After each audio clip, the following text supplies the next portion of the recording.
Բարի օր հարգելի հետևորդներ, եթերում է IBC լուրերն է, ես Գառնի Մութաֆյանն եմ, կարևորը նախ համառոտ։ Մոսկվայի համար ընդունելի չէ Հայաստանի խորհրդարանի ընտրությունը, ինչ է հայտարարել Զատուլինը։ Անկարայի նոր ակնարկը ինչ է ուզում Թուրքիան Հայաստանից և ում ձեռքերում է հայ-թուրքական հարաբերությունների բանալին։ Մինչ Երևանը հայտարարում է, որ այսպես կոչված արևմտյան Ադրբեջանի հարց չի քննարկում, Բաքվում այդ թեման արդեն դարձել է պետական օրակարգի առանցքային ուղղություններից մեկը, ինչ նպատակ է հետապնդում Բաքուն։ Խամենեին այլ կարծիք ուներ ԱՄՆ-ի հետ համաձայնագրի վերաբերյալ, Իրանի հոգևոր առաջնորդը ուղերձ է հղել։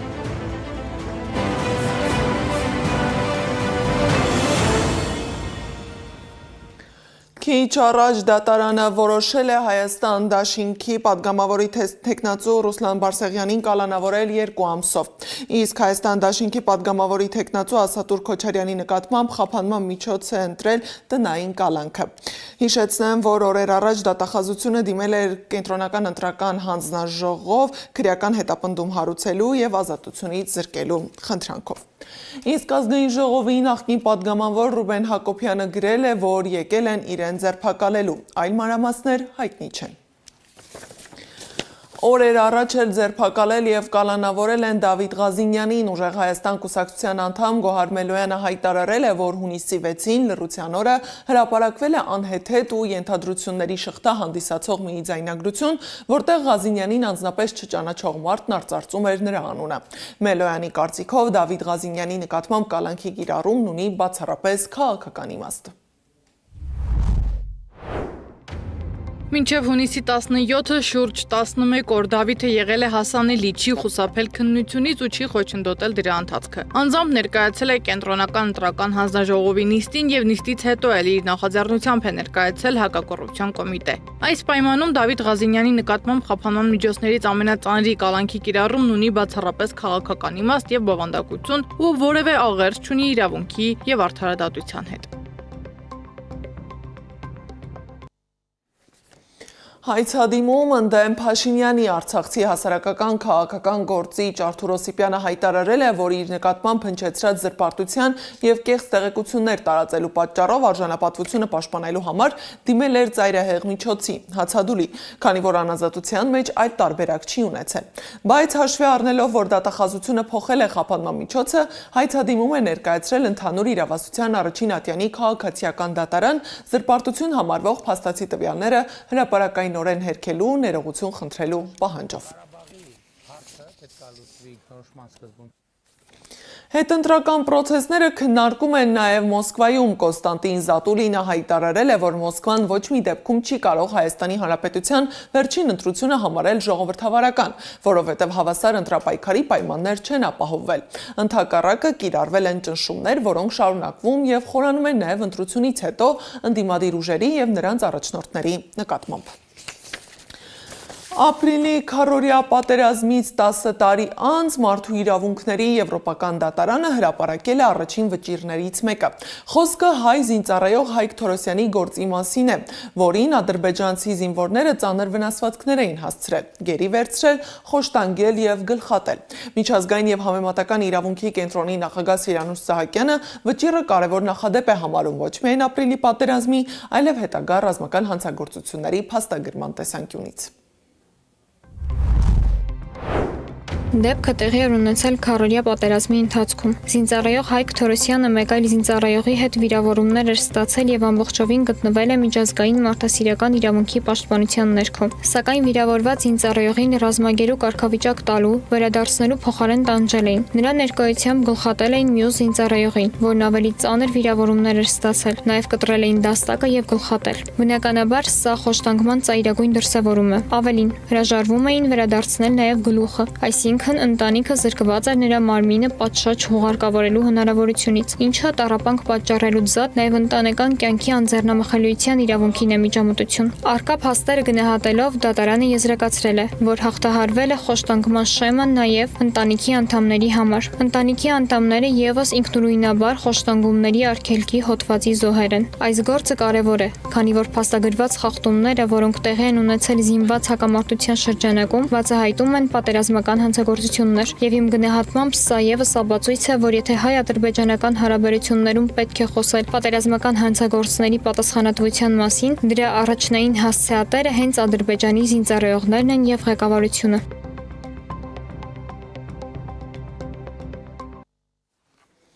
Հայաստանում շարունակում են խոսել խաղաղության պայմանագրի շուրջ բանակցության մասին, իսկ Ադրբեջանում արևմտյան Ադրբեջանի վերադարձից։ Մինչ պաշտոնական Երևանը պնդում է, որ նման հարց Հայաստանի հետ չի քննարկվում, Բաքվում այն ոչ միայն քննարկում են, այլ դարձնում պետական քաղաքականության եւ գաղափարախոսության մաս։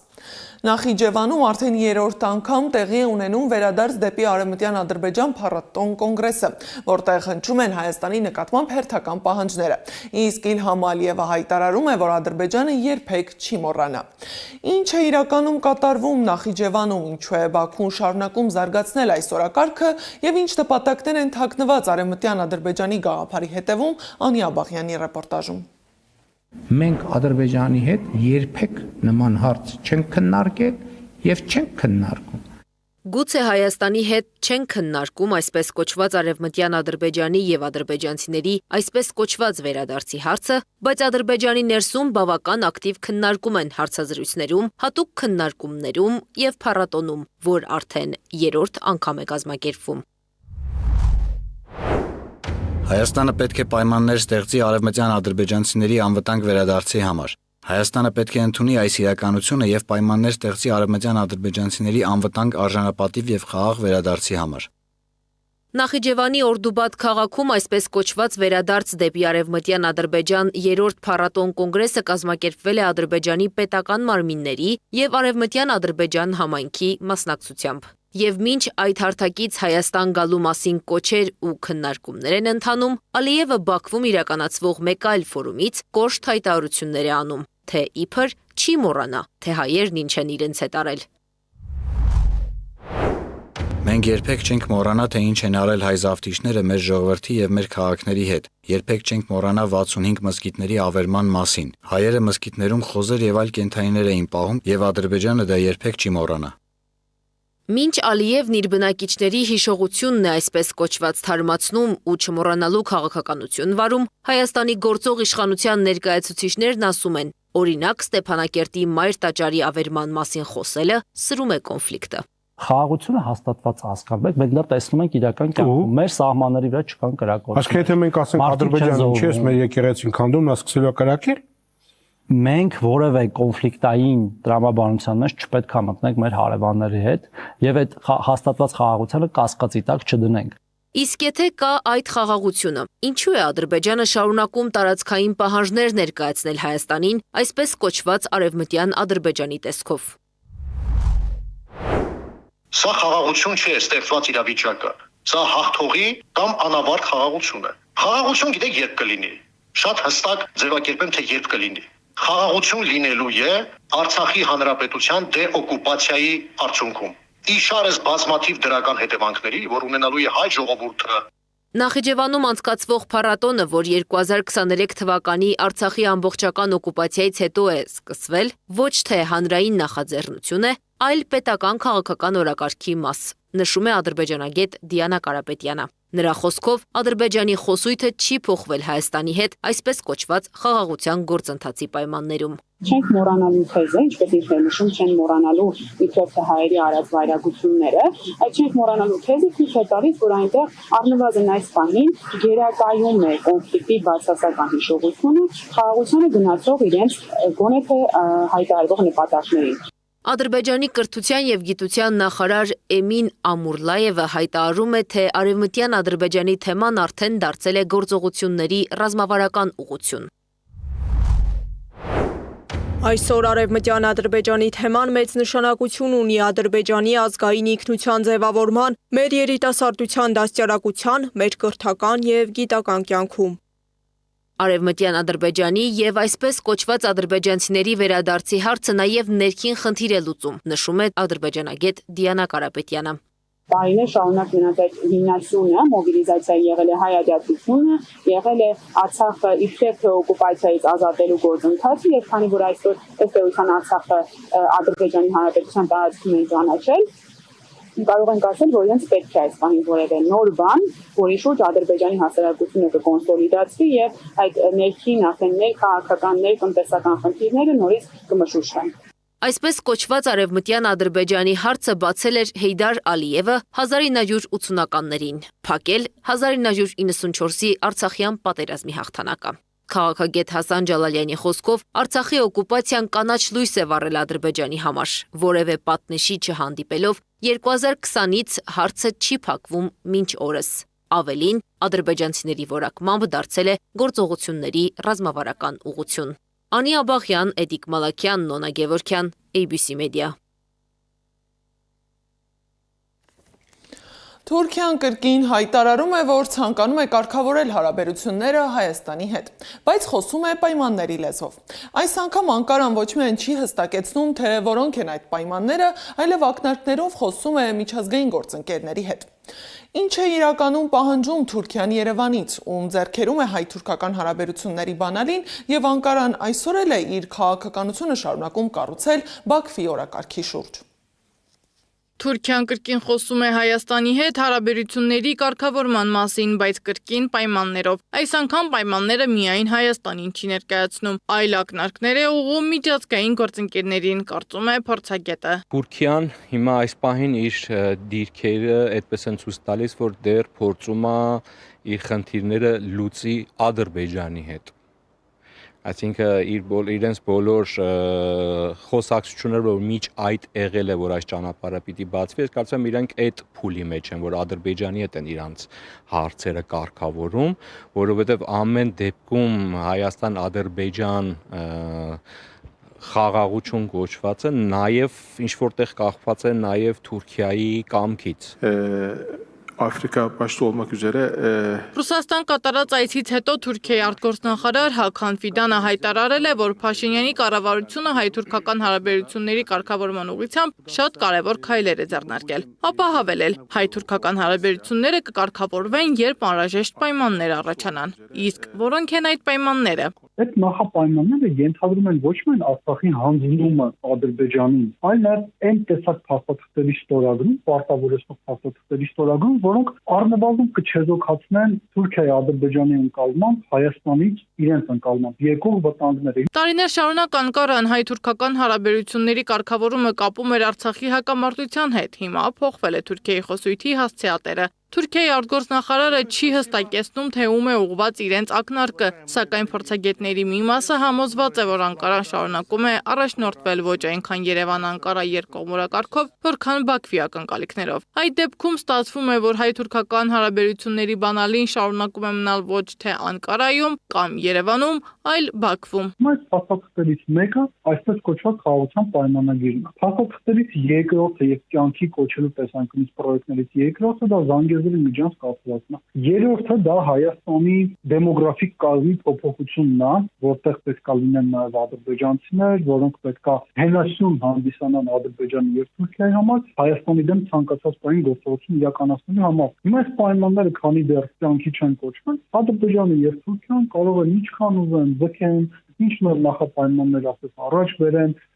արդյոք Հայաստանի ներկայացուցիչ խանութները չգիտեին այդ մասին, իհարկե գիտեին, շատ լավ գիտեին։ Բայց թուրքական պետությունը այլ հաշվարկներ էլ ունի, ըստ մասնագետների Ֆիդանի ու օրեր առաջ Էրդողանի կուսակցության դաշնակից Դևլետ Բահչելիի խոսույթը տեղավորվում է նույն տրամաբանության մեջ։ Այսինքն Թուրքիան այժմ կենտրոնացած է Սյունիքի միջոցով իր ռազմավարական ծրագրերի իրականացման վրա։ Ոչ միայն ես պայմանները կարծում եմ Հայաստանին է վերաբերվում, այլ ես կարծում եմ ավելի միջազգային հարցեր, այսինքն մենք հիմա ունենք ՆԱՏՕ-ի գագաթնաժողովը, խնդիրները, որ խոսքի օրինակի համար Թուրքիան ունի իր արևանների հետ, որտեղ Միացյալ Նահանգները Հունաստանին է զինում, եւ այդ բոլորը ես կարծում եմ նաեւ Թուրքիայի կողմից ակնարկ է ոչ թե Հայաստանին, այլ միջազգային իր դաշնակիցներին, անձինս Միացյալ Նահանգների, որը այս ճանապարհը կբացվի, Միջին Միջանսկի մասին է խոսքը, հիմա ինչ անուն որ ուզենանք իր համար դնենք, կբացվի, երբ իմ պայմանները, կոպիտ ասած Թուրքիայինը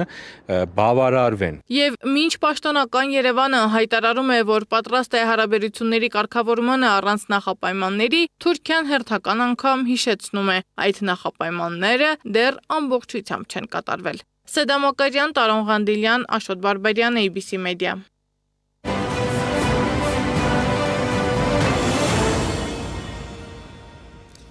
Շվեյցարիայի արտաքին գործերի նախարարությունը հայտարարել է, որ այսօր Շվեյցարիայում նախատեսված ԱՄՆ-Իրան բանակցությունները չեն կայանա։ Նախարարությունը չի բացահայտել չեղյալ հայտարարելու պատճառները եւ չի նշել հնարավոր նոր ամսաթիվ։ Հիշեցնեմ, որ Շվեյցարիայում պատերազմի ավարտի բանակցությունների շարունակության շրջանակում իրանական պատվիրակությունը գլխավորում էր Իրանի խորհրդարանի խոսնակ Ղալիբաֆը, ամերիկյան պատվիրակությունը Ջեյդի Վենսը։ Իրանի գերագույն առաջնորդ Մոջթաբա Խամենեին ուղերձով դիմել է Իրանի ժողովրդին Միացյալ Նահանգների հետ փոխըմբռնման հուշագրի ստորագրման կապակցությամբ։ Նա հայտարարել է, որ սկզբունքորեն այլ կարծիք ուներ համաձայնագրի վերաբերյալ, սակայն տվեց իր համաձայնությունը հաշվի առնելով Մասուդ Փեզեշքյանի եւ ազգային անվտանգության բարձրագույն խորհրդի այլ անդամների հավաստիացումներն Իրանի ժողովրդի իրավունքների պաշտպանության մասին։ Գերագույն առաջնորդն ընդգծել է, որ առաջիկա բանակցությունների անցկացումը չի նշանակելու թշնամու դիրքորոշման ընդունում եւ Իսլամական Հանրապետությունում սպասելու են պարտավորությունների կատարմանը։ Միջազգային լուրերը ռեպորտաժում։ Ուկրաինան շարքից հանել է Մոսկվայի նավթավերամշակման գործարանի երկու հիմնական բլոկները, առնվազն մի քանի օրով դադարեցնելով գործունեությունը, հայտնում է Reuters-ը։ Գործարանը վառելիք է մատակարարում Մոսկվային եւ կարևոր նշանակություն ունի շրջանի համար։ Հարձակումների պատճառով ենթադրվում է, որ գործարանը մի քանի օր չի շահագործվի։ Եթե այրվում է Ուկրաինան, կայրվի նաև Մոսկվան, հայտարարել է Զելենսկին։ Նա նշել է, որ Մոսկվայի նավթավերամշակման գործարանին ուղղված հարվածը ի պատասխան շաբաթվա սկզբին ուկրաինական վանական համալիրի դեմ կատարված հարձակման ամբողջովին արդարացված է։ Եթե Պուտինը չի ցանկանում ավարտել այս պատերազմը եւ ցանկանում է շարունակել այն, մենք չենք նստելու ձեռքներս ծալած։ Մենք կպատասխանենք, ասել է նա։ Բրյանսկի մարզում Բելարուսից երեխաներ տեղափոխող ավտոբուսին հարվածած անօթաչու սարքն ուկրաինական ծագում ունի։ Եթե ինչ-որ մեկը մեզ սադրում է եւ փորձում է ներքաշել պատերազմի մեջ, ապա դա վատ կազդի հենց նրանց վրա, հայտարարել է Բելարուսի նախագահ Ալեքսանդր Լուկաշենկոն։ Միացյալ Նահանգները փաստացի վերացրել է իրանական նավահանգիստների շրջափակումը, իսկ Թեհրանը սկսել է թույլատրել առևտրային նավերի անցումը Հորմուզի նեղուցով, հայտարարել է Միացյալ Նահանգների փոխնախագահ Ջեյդի Վենսը, հավելելով՝ մատակարարման գործընթացը թափ է առնում։ Քանի դեռ ես վարչապետ եմ, Իրանն ատոմային զենք չի ունենա, ինչ վերաբերում է Հեզբոլահին, ապա պայքարը դեռ ավարտված չէ եւ Իսրայելը մտադիր չէ դուրս բերել զորքը Լիբանանի հարավից, հայտարարել է Իսրայելի վարչապետ Բենյամին Նեթանյահուն։ Ես հավանաբար կաջակցեմ Նեթանյահուին ընտրություններում, բայց պետք է տեսնենք, թե ով է նրա դեմ պայքարում։ Այս հայտարարությունն էլ արել է Դոնալդ Թրամփը։ Ֆրանսիայի նախագահ Էմանուել Մակրոնն ու նրա կինը Բրիջիտ Մակրոնը Վերսալի պալատում հյուրընկալել են Թրամփին։ Գեղեցիկ է նայելով շուրջ բոլորն, ասել է Թրամփը։ Միացյալ Նահանգների նախագահն ավելի վաղ ասել էր, որ ընդունել է Մակրոնի Վերսալի պալատում ընտրելու հրավերը, քանի որ ինքը գեղեցիկ վայրերի սիրահար է։ Apple ընկերությունն էլ որոշել է բարձրացնել իր արտադրանքի գները, քանի որ դրա ստեղծման համար օգտագործվող հիշողության չիպերի արժեքը կտրուկ աճել է։ Թիմ Քուքն ասել է, որ գների բարձրացումն անխուսափելի է։ Քուկը չի նշել կոնկրետ երբ կբարձրանան գները։ Նաև պարզ չէ, արդյոք գների բարձրացումը կվերաբերի iPhone 18-ին, որը կթողարկվի այս տարվա սեպտեմբերին։ Ֆուտբոլի աշխարհի առաջնության կապակցությամբ էլ Ֆիլիպիններում նկարիչ նավազի վրա պատկերել է արգենտինացի ֆուտբոլային լեգենդ Լիոնել Մեսսիի դիմանկարը։ Զարա Սարգսյան, Նոնա Գևորգյան, ABC Media։ Շարունակելով աշխարհի առաջնության թեման, հարավկորեացի ֆուտբոլիստները ցույց են տվել, թե ինչ ասել է մարզվել։ Տեսանյութը, որը ցույց է տալիս, թե ինչպես են նրանք պատրաստվում աշխարհի առաջնությանը, խաղերին մեծ տարածում է գտել համացանցում։ Սակայն չնայած մարզումներին, նրանք պարտվել են Կանադային 1-0 հաշվով։